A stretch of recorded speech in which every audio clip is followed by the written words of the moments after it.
Arthroscopic management of the young arthritic shoulder.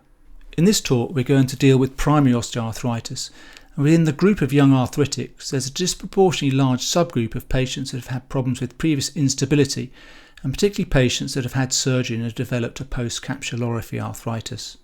The initial treatment of a younger patient presenting with osteoarthritis should be initially based on their clinical symptoms rather than their X-ray symptoms, and non-operative measures in the vast majority of patients can settle their symptoms down very nicely. However, in some patients, despite optimal non-operative management, they continue to have significant symptoms, and if these are severe, surgery may be the only further treatment options.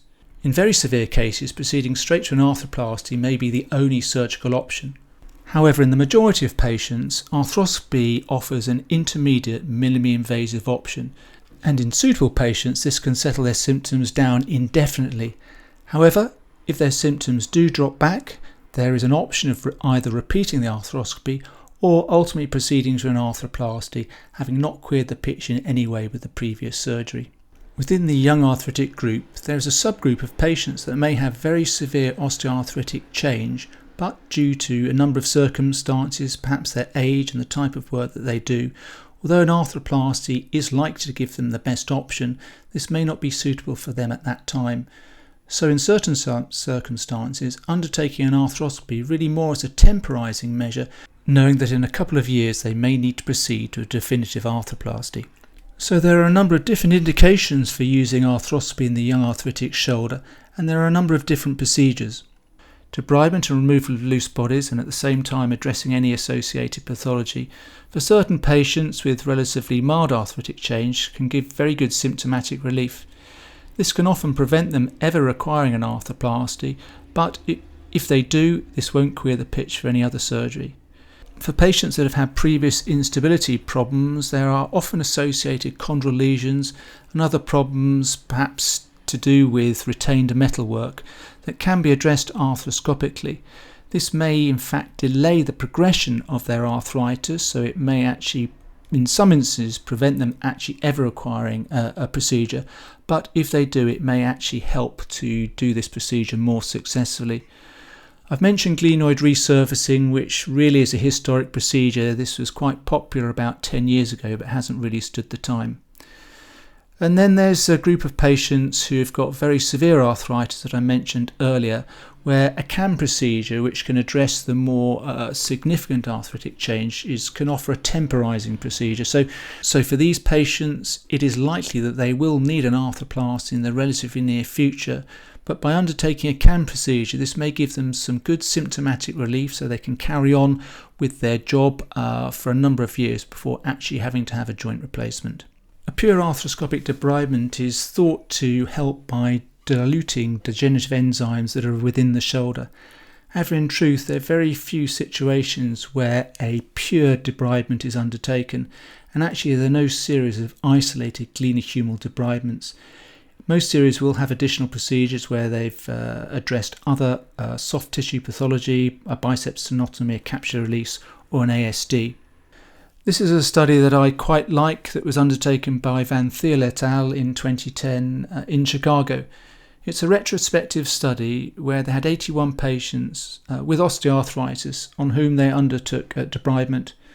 Additional procedures were 44 capsular releases, 14 biceps tenotomies, 12 loose body removals and 28 ASDs. They assessed the patients preoperatively and at final follow-up.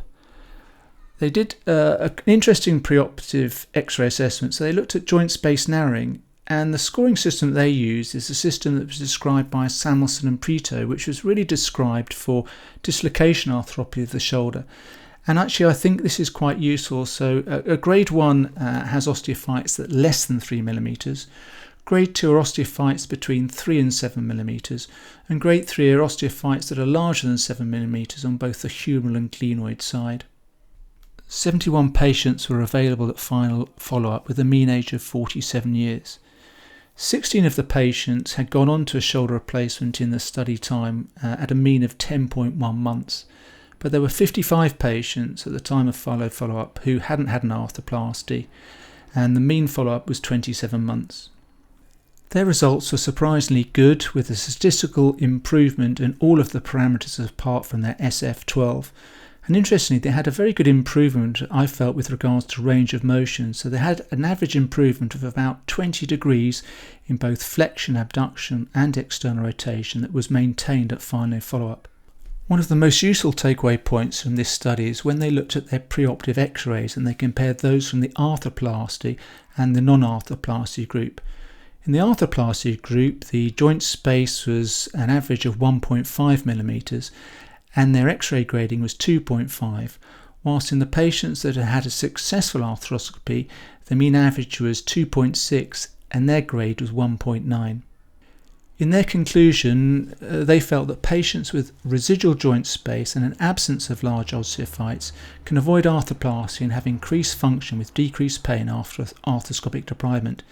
And they felt the risk factors for failure were grade 3 changes, bipolar disease, joint space narrowing of less than 2 millimeters and large osteophytes.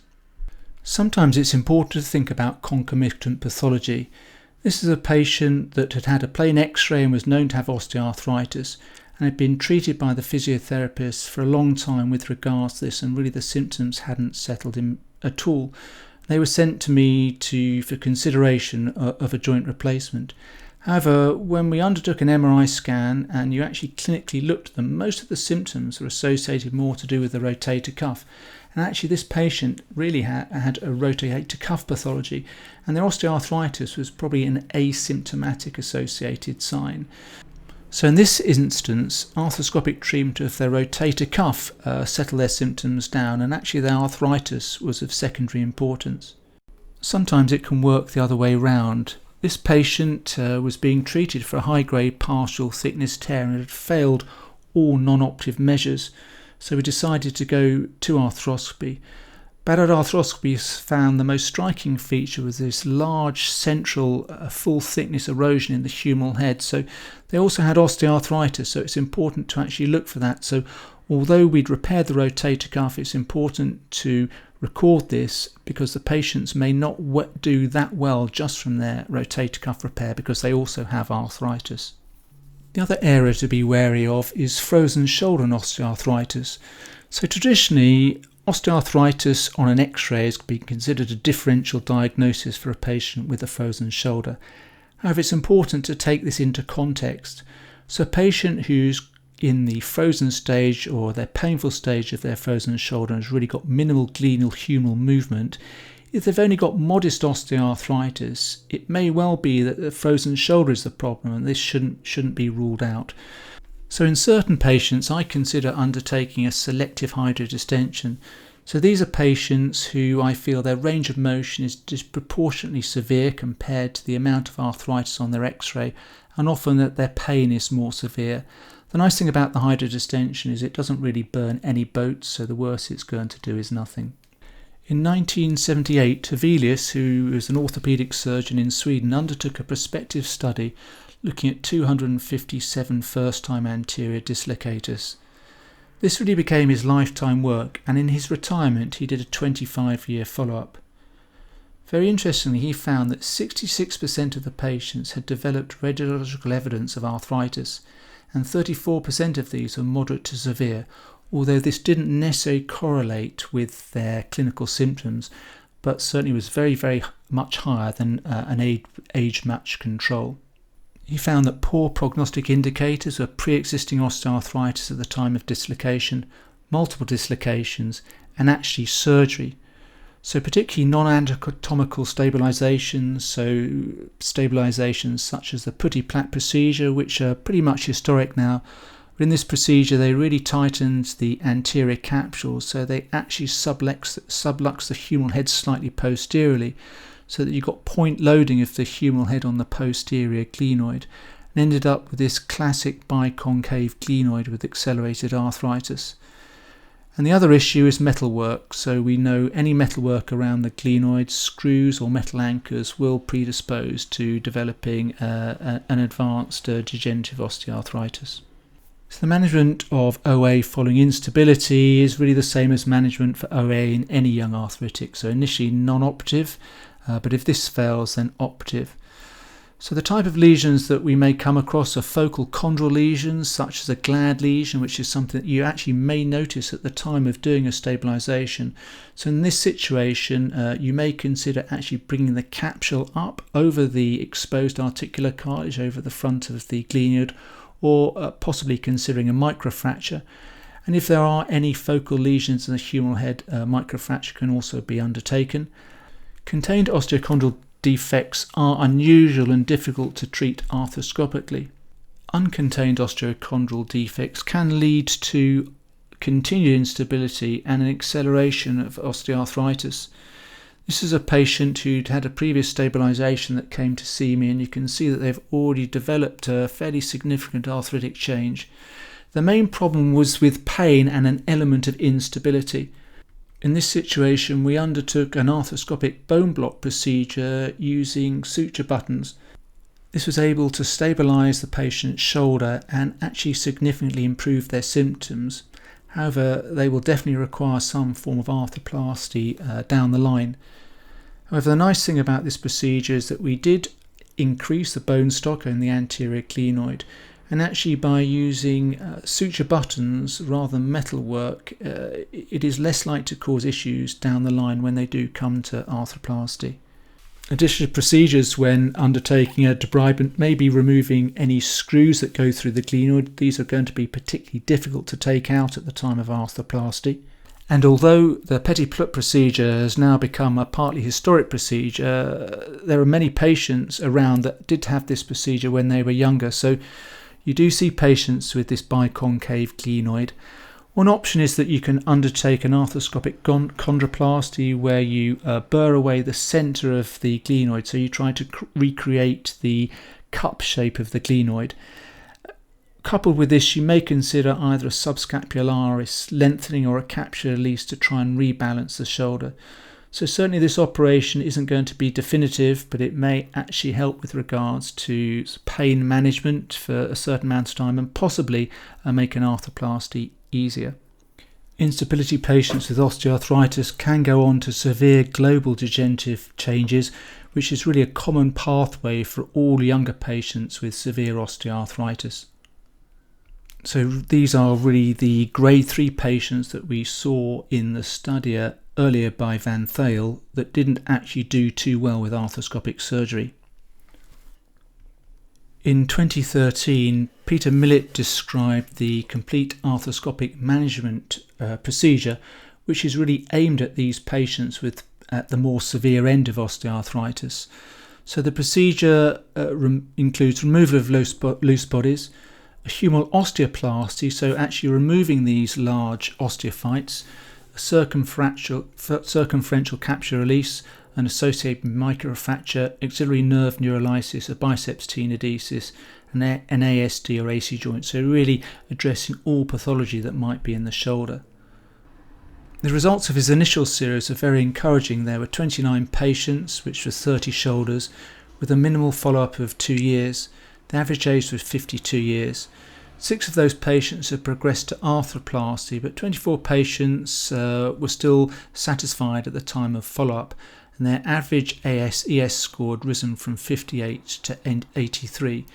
So when I first saw this study, I thought this was very encouraging, and I thought that the patients with the grade 3 changes, actually there was a procedure that I could offer them that was going to be similar to the debridement procedure for the less severe arthritis. And so I was telling these patients that this would make a very big difference to them, that it would last at least 2 years and possibly prevent them going on to have an arthroplasty.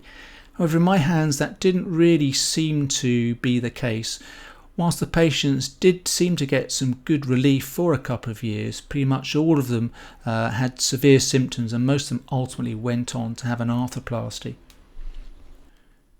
In 2016, Peter Millett's team published a study of 46 patients with a minimum 5-year follow-up in the American Journal of Sports Medicine. And actually, when I read this study, it helped me understand why perhaps the results that I got for my CAM procedures didn't quite match up to the results that they got. So they had 46 patients with 49 shoulders with a minimum follow-up of 5 years. Once again, the average age was 52 years. 12 of those patients had progressed to an arthroplasty, an average of 2.6 years. But 28 patients that were available to them survived for more than 5.7 years, and they had a good increase in their AS-ES score from 57 to 84.5. And on the satisfaction score, the average satisfaction was 9 out of 10. But the interesting thing when I looked at this study was to actually look at the actual procedure. So all 47 patients underwent a chondroplasty, so an arthroscopic debridement. But in fact, less than half of them had the humeral head osteoplasty, so less than half of them really were probably grade 2 or grade 3 on the score, and only 15 had the axillary nerve release, and 11 of those patients had microfracture. So I realised that within their group of CAM procedures, they included all patients who had osteoarthritis, which would probably explain why their results were slightly better than mine. So really, when it comes to comparing a debridement to a CAM procedure, I like to look upon a debridement as this arthroscopic group. So these are the patients who have got relatively mild changes on their x-ray, and in the vast majority of patients, if you do this arthroscopic debridement, that's going to be successful. But there's going to be a small group of patients that go on to requiring an arthroplasty. So the patients who I've been reserving a CAM procedure for have been the patients at the more advanced end of that arthroscopic debridement group. So these are patients with more joint space narrowing and perhaps larger osteophytes. And in those patients, I now tell them that this is really a temporizing procedure, and it's probably going to give them a couple of years. It may last longer, but I don't think this procedure is going to prevent them coming to an arthroplasty. And I think the slight difference is the difference of nomenclature. So I think in Millet's study, all patients that were having a debridement were having a CAM procedure. So they actually include all types, but I personally choose to use the CAM procedure for the more extreme patients and counsel them in that direction, and a standard debridement for the other patients. So in summary, for the young arthritic shoulder, an arthroscopy can offer a very good treatment option for specific types of patients. For patients with early OA, so with greater than 2 millimeters left on their articular cartilage and an S&P score of less than 2, a debridement plus or minus addressing any other concomitant pathology is going to have a very good chance of settling the symptoms down, and they may ultimately avoid having to have an arthroplasty. Patients who've had previous instability surgery, I'm a little bit more concerned about them. In these patients, I'm thinking about perhaps doing an earlier therapeutic scope. So I think that this may help them, but I think there's quite a high chance that they at some point will require some form of joint arthroplasty. And patients who have got advanced OA, so these are the patients that have got less than 2 millimeters joint space and large osteophytes, who don't particularly want an arthroplasty, or for various reasons due to their age or work can't really do that. These are the patients that I consider undertaking a CAM procedure, and really I'm saying to them that hopefully this is going to last them for a couple of years, but realistically they probably will require an arthroplasty at some time. If you'd like to know more about shoulder arthritis or any other topics around the shoulder, visit my website cambridgeshoulder.co.uk or my YouTube channel Cambridge Shoulder.